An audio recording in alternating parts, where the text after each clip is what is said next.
Hey guys, welcome back to another episode of the Pizza Story podcast. If you live in Reno and you know good pizza, you know the name South Creek Pizza Company. Today we're joined by the man responsible for those iconic charred crusts and handcrafted toppings, Ian Madan. Since opening on Foothill Road, he's turned South Creek Pizza Co. into a staple of the local food scene, proving that when you combine a brick oven with passion for quality, people will travel from all over to get a slice. Ian, it's great to have you on the show. Thank you. Happy to be here. Awesome. So let's start out with, how did you get into pizza? It's kind of a cool story. So we grew up in New Jersey. I lived in New Jersey until I was about 18 and then moved away for college. But during that time, my dad had been running an injection molding plastics manufacturing plant that he took over from his dad, so my grandfather. And around the late 80s, they were kind of struggling and they didn't have a product to sustain the business. So they were approached by Domino's Pizza actually to um, build a proofing bin for to house dough in. So still to this day, my family's business was manufacturing dough bins that Domino's still uses. So Wow, that's kind of how it all started. that's awesome. So where did you live in New Jersey? I was in Berkeley Heights and the factory was in Cranford. Okay, awesome. So I lived in South Jersey for a while, Ocean City, Atlantic City, that area. Yeah. Yeah, cool. Awesome. To add on to that, so because Yeah. my dad was servicing the pizza industry so heavily in New Jersey, he was also very tapped into wood-fired pizza specifically. Probably when I was about like 15-ish, he installed a wood oven on our patio, and he had all these local amazing pizza chefs kind of in his pocket because he was servicing them, and they were all using the dough proofing bins. So they would have my mom and my dad, they're both, bluegrass musicians, so they would have these big bluegrass jams, and they'd also invite their pizza chef buddies over, so they'd all bring their own dough and have kinda like pizza contests on our patio, which was really cool. Well, that's incredible. So you have pretty much just grown up in pizza most of your life. Yeah, I mean, we never ran a restaurant or anything, but it was just kind of a part of us because we were so closely involved in the industry, but not in the actual producing pizza. It was more like the behind the scenes stuff and the products that you need in order to actually make good pizza. That's awesome. So take me through your life and kind of when you made the decision of like, okay, I'm going to do pizza. Well, it kind of just happened out of the blue. When I was in college, the only way I knew really how to make any money was in food service. So I'd always been working in food. My first job ever was scooping ice cream, and then I worked in a deli in Burlington, Vermont for a couple years. I had a couple busing jobs, did some just random kitchen jobs my entire life, and then after I graduated college, I went back to New Jersey to pretty much with aspirations to take over the factory, but I was there for a short time and realized that's not really what I wanna do with my life. So at that point, I was actually talking to one of my dad's good buddies who had a house in Tahoe City, one of their vacation homes, and they needed a caretaker for the winter because the guy who usually did the job, he was no longer available, and you kinda need somebody to live in the house, the amount of snow that Tahoe gets. So Mhm. I wasn't doing much and I said, I'll do it. So moved out to Tahoe, was living rent free in a really beautiful house and got a job at the local mountain, Squaw Valley, now known as Palisades. Got a job as the ticket office manager and just got a taste of living out here. Never really wanted to leave. So I didn't really know how to sustain that. I was working a couple odd jobs aside from the ticket office manager job. I got a job at a small private school, and I was also working in kitchens, so I didn't really love the private school job. That was kind of I was using my business admin degree. I got hired as an administrator there, but I didn't love it. Uh, so I got in touch with my dad and said, "Hey, you wanna maybe try to open up a pizzeria in Reno?" And so we had a game plan, and, I because I was catering up in Tahoe at the time, I had fallen in with a couple really great chefs, kinda like a local chef celebrity. His name's Mark Estee. He was opening a restaurant in downtown Reno, while I was still in Truckee, and I talked to him, and he was excited about my passion for pizza and that I had aspirations to open up my own restaurant eventually, so he hired me as their main pizza guy, and that's really where I cut my teeth and got pretty good. Wow, that's incredible. You started out in the restaurant, and as far as, like, did you do every job in the restaurant, or was there something specific that you did? Did you run it? Did you run the ovens? Did you make the pizzas? Yeah, at Compo, when I was hired there, I was just hired as their main pizza guy, so really making the dough and just prepping out the entire pizza station and getting hit pretty hard because that was a very popular restaurant when it first opened, and we were doing like 5 to 600 covers a day. So we would get Wow. absolutely crushed, and it was a really good experience for me because 'cause I'd worked in restaurants, but it wasn't that was the most intense high volume and attention to quality and attention to the product that we were putting out. That's awesome, and then from there, when did you kinda decide that you were ready to open your own pizzeria? I don't know if I was ever ready, but, we did it. I would say I mean, I had aspirations, like I said, when Mark had hired me, he had known that I wanted to eventually move on and do my own thing, which from my perspective now, if I had an employee who came to me and wanted to open up their own pizzeria, I would love to have that guy come in because I feel like that's the type of person who's really gonna take it seriously and he's gonna really wanna do as best as they could. And I think Mark kinda understood that with me because I wanted to do as best as I could and absorb as much information as I possibly could. So while I was there, my parents called it Campo University because when Mark would have like front of house meetings, I would just go and sit in on him, just see what he's talking about, just so I could really gather as much information as I could because I really respected him and he's not afraid to get after it. So that was something that I kind of want to emulate. Absolutely, and did you have, like, something in mind, like, "I wanna open this place and I wanna call it this," or, like, any of those things going through your head at that time? Kind of, but I think it also kinda just molded into what it was eventually gonna be. We actually opened up under the name Wildfire Pizza Company, but got cease Uh-huh. and desisted by a much larger restaurant group that had a couple Wildfire steakhouses, which this was we had, like, made signs and had a bunch of our logos done, but that's as far as we got, so it wasn't like we were in it before everything got messed up, which I feel like it was kind of a blessing too, because there's been quite a few wildfires in this area since living here and since owning the business, and I feel like it would be kind of like a negative connotation too. So, my point here is, though, that we had our vision of what South Creek was gonna be, but it's morphed and molded into what it is now. Because when we first I was kind of like a pizza snob, I would say, in the beginning, and I was like, "We're not gonna have pepperoni, we're not gonna have ranch." When we first opened, the first week, we had pepperoni, we had ranch, because I realized that's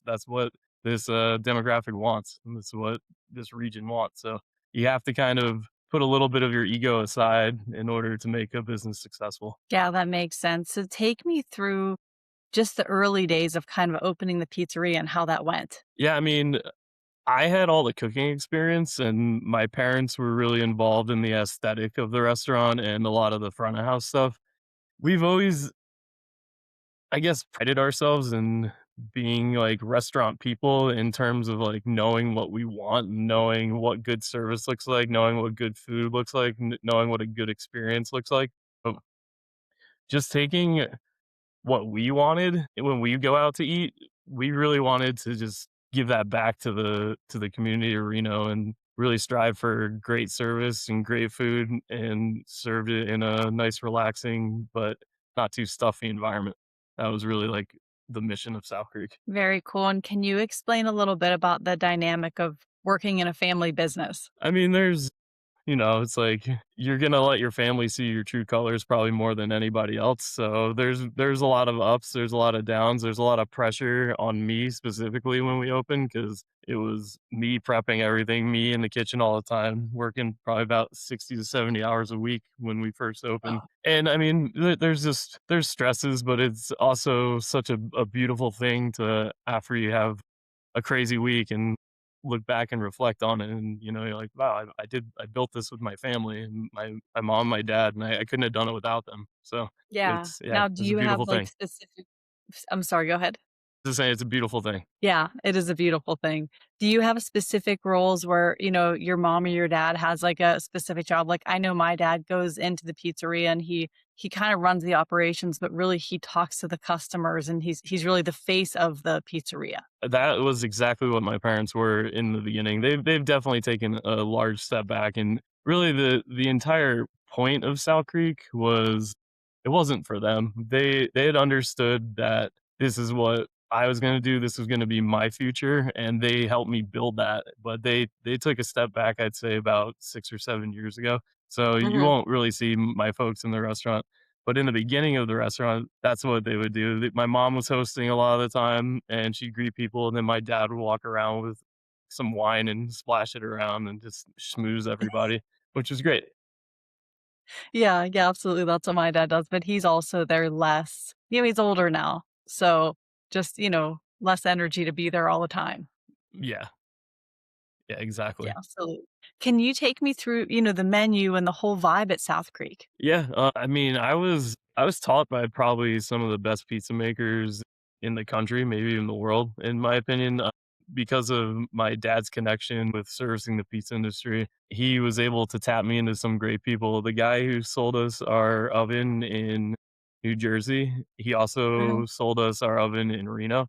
His name's Michael Fairholm of Artisan Pizza Solutions, and when we had reached out to him and told him that, I was interested in potentially gonna be running a pizzeria one day. He invited me to come down to his house in Walnut Creek, and he had a bunch of Stefano Ferraro ovens, which is the one that we use at Sow Creek, in his warehouse. And so what we did, I went down there, we made a batch of dough, we rolled dough, we portioned it, and then we took all that over to his warehouse and we actually stretched it all out, kinda did a little just crash course real quick. So it was really his foundation of what he taught me during those, like, 3 days, and then also I was able to, work with Dan Richer of Raza Pizza, and he was actually at Arturo's at that time in Maplewood, New Jersey, and I was able to go and hang out in his kitchen a little bit and absorb from maybe one of the most brilliant pizza minds in the world. So I've had a great tutelage. That's incredible, and tell me about how you guys curated your menu. Um, like I said, it was kind of a work in process. We started extremely small in the beginning because one, I didn't wanna stress myself out and over prep things, and we didn't know really, like, how much food we had to order. So, we took a very small menu, and we've consistently added on to it. One thing that has always been consistent is we use imported flour, type 00 flour from Italy, and we've Mhm. always made our mozzarella fresh in-house from mozzarella curd, and we've That's always used that's DiNapoli tomatoes. Oh, So those are the 3 things that have really never changed while everything else is kinda molding. that's great. Now, what about as far as the different kinds of pizzas? You guys have, like, a favorite of the house?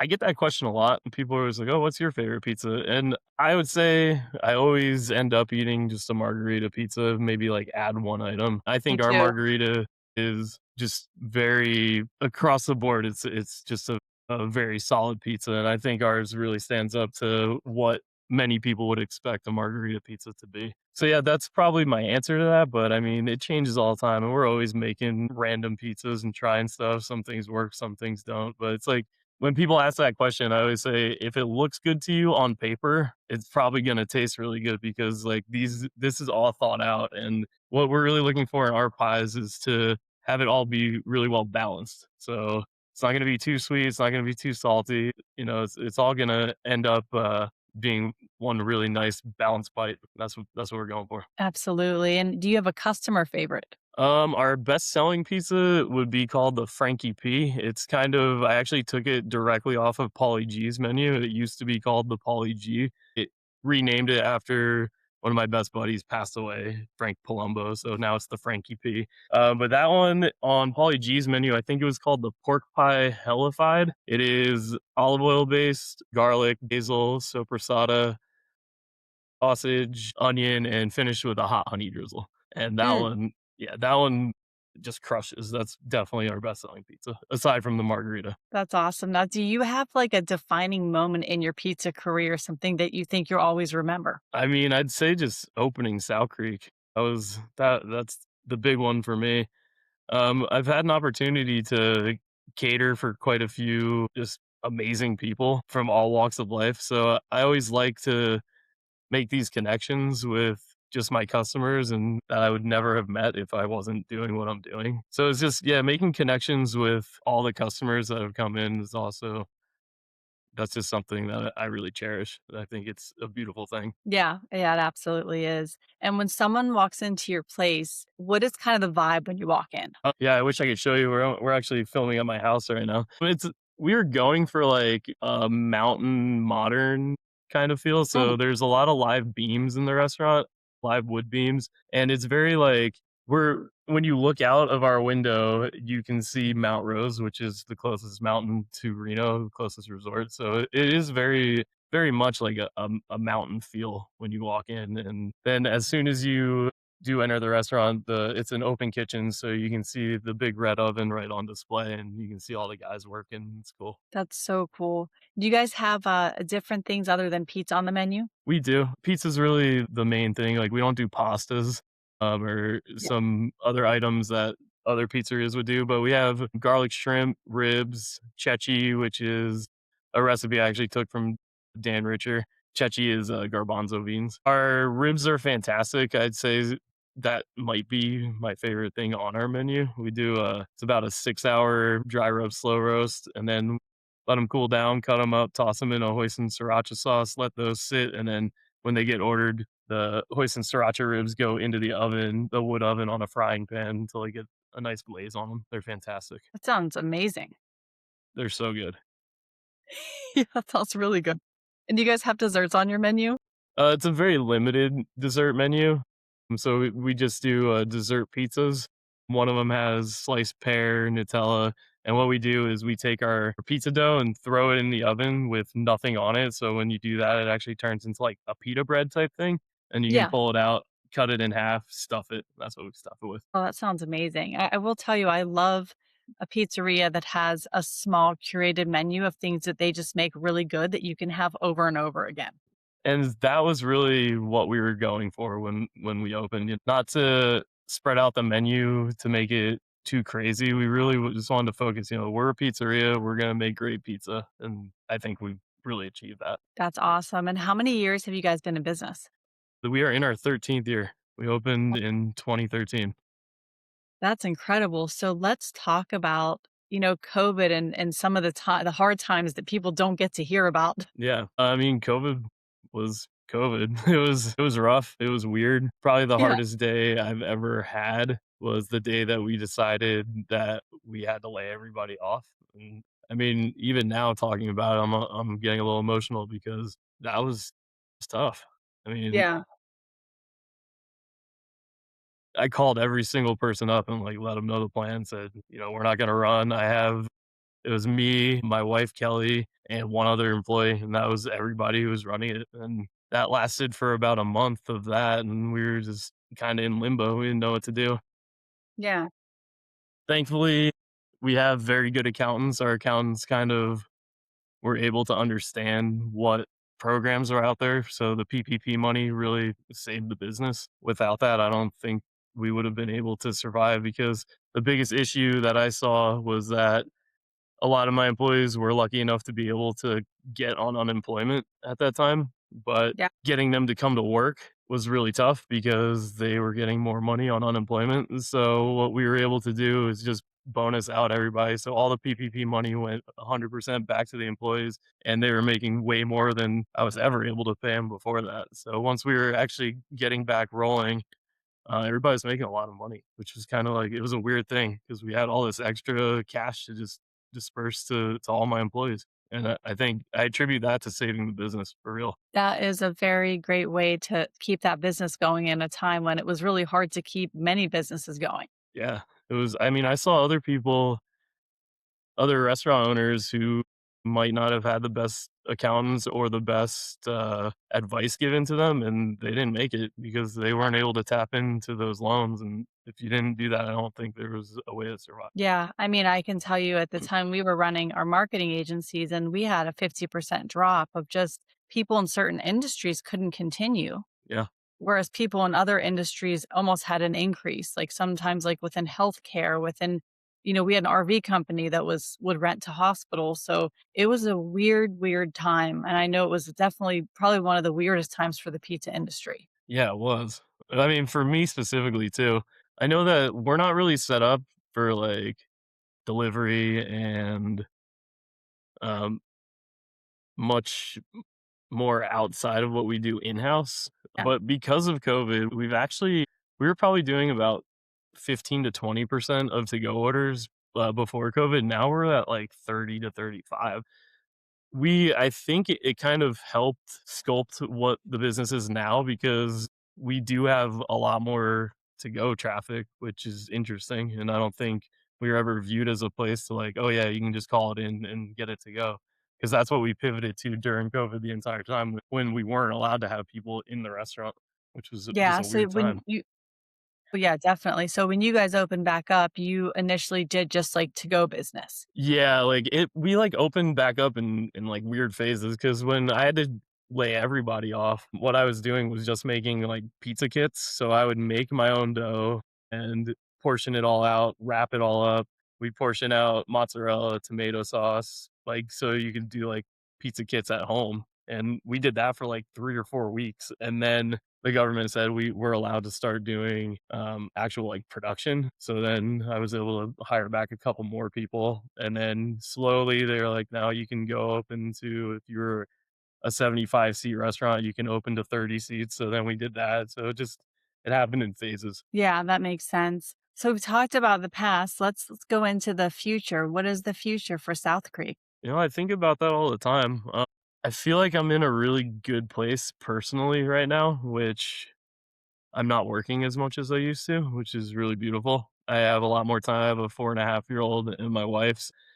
We're working to the capacity of if somebody needs a day off or if there's gonna be just things that I need to cover in the restaurant, then I'm there, but I'm not scheduled like I used to be. My wife's not Hmm. scheduled like she used to be, so we're letting my amazing crew just take the reins, and I feel like this is currently probably the best crew I've ever had. Everybody cares, everybody's pulling their weight. There's all the issues that come up that used to kinda, like, eat at me, just the small dramas and stuff I'm not involved in anymore, so it's like my chefs are handling it, my managers are handling it, and I'm just kind of sitting back a little bit and watching the business run, and I feel like that's just a really great place to be. Not saying I wanna rest on my laurels or anything, but I also wanna enjoy what I've built and be able to not work so hard. Because the first 5, 6 years of that place, I was there 70 hours a week, get there at 7 AM, leave at 9:30 PM, do it 6 days in a row,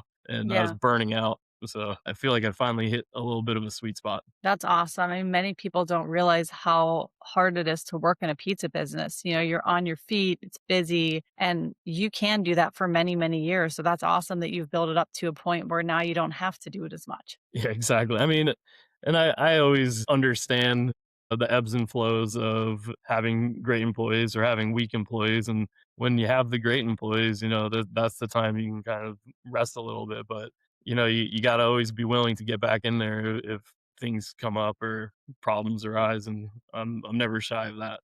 Yeah, that makes total sense. So, in how do people reach out to South Creek? Like, how do they find you guys?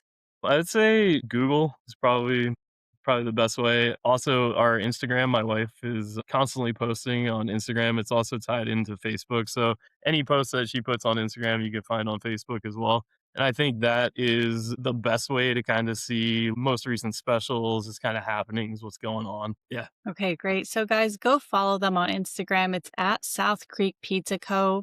They're in Reno, Nevada, off Foothill Road. And Ian, thank you so much for being a guest on the podcast. I really enjoyed talking with you. I love the story. The pizza looks great. And the next time I'm out in Reno, I will stop by. Well, thank you very much. Appreciate you having me here. And it was great talking to you.